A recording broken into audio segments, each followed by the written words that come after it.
Today, I'll show you how to propagate your Christmas cactus at home with the simplest items, even toilet paper. Yes, you heard right. Propagating Christmas cactus with toilet paper is one of the fastest and most reliable methods. And I'm not stopping there. I'll show you a total of 3 different propagation methods. Propagation using toilet paper, rooting in water, and propagation in soil. Which method is faster? Which one is safer? I'll explain all their key points. Part 1. Propagation with toilet paper. I'm starting with the first method. The success rate is almost 100%. We select a healthy leaf branch with 2 or 3 segments from the Christmas cactus. Don't use a knife when detaching it. The healthiest way is to gently twist and remove it from the segment. This way, the cut surface will be smooth, reducing the chance of rotting. I won't wait, but it's healthier if you let the cuttings dry in the shade for 24 hours. In this way, the cut surface calluses and closes. This also helps prevent the cuttings from rotting or becoming diseased after they are planted. Now I'm continuing. We're taking a piece of toilet paper. We place the steel we received onto the toilet paper and wrap it loosely, but we do not tighten it. The roots need to breathe. This is how we wrap all the cuttings we intend to root. Then, we take a pot or container like this and put a towel or cloth inside.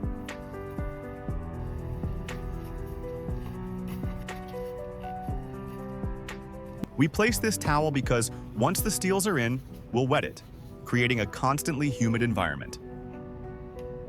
Now we place our cuttings into the pot one by one and water until the towel is thoroughly soaked.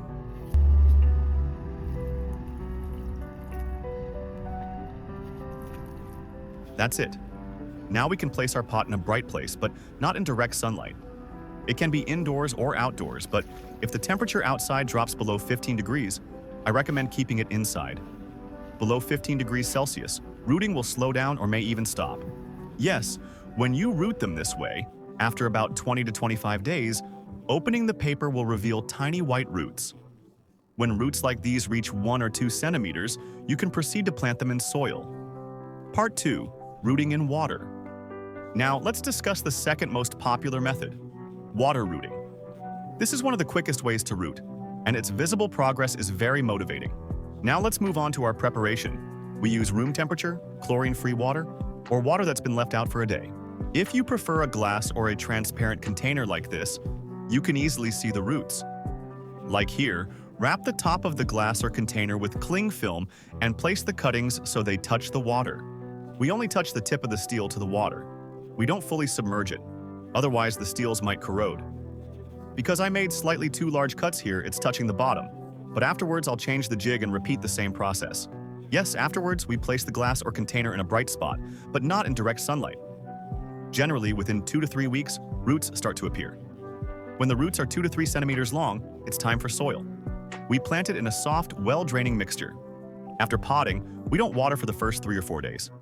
Following this, you can continue watering normally as the soil dries out. Section 3. Propagation in soil. Let's move on to the most classic, natural, and long-lasting method, propagation in soil. Even though the Christmas cactus loves humidity, its roots tend to rot. Therefore, a well-aerated and fast-drying mix is required. The ideal soil mix is a blend of peat, perlite, or pumice stone. We lightly bury the lower node of the cuttings we took into the soil. We don't plant them too deep. We choose a small pot, because in a large pot, roots struggle to take hold. We water very little. Then, for about 3 or 4 days, we don't water. After the 4th day, you can water with a light spray or a small amount of water. Rooting in the soil takes a bit long. Generally, between 4 to 6 weeks, the cutting starts to produce new leaves. This indicates that it has rooted. There are advantages and disadvantages to rooting in soil. Among the advantages, soil directly adapts to plant growth. Root shock is minimal. It provides the healthiest development in the long term. Regarding its disadvantages, it is the method with the longest rooting period. Since you cannot see the roots, tracking their progress can be quite difficult. So, that's pretty much it. Here are 3 effective methods to propagate Christmas cactus in water and soil with toilet paper. Which method would you like to try? Write in the comments, let's discuss. Don't forget to like the video and subscribe to the channel. See you in the next plant care guide.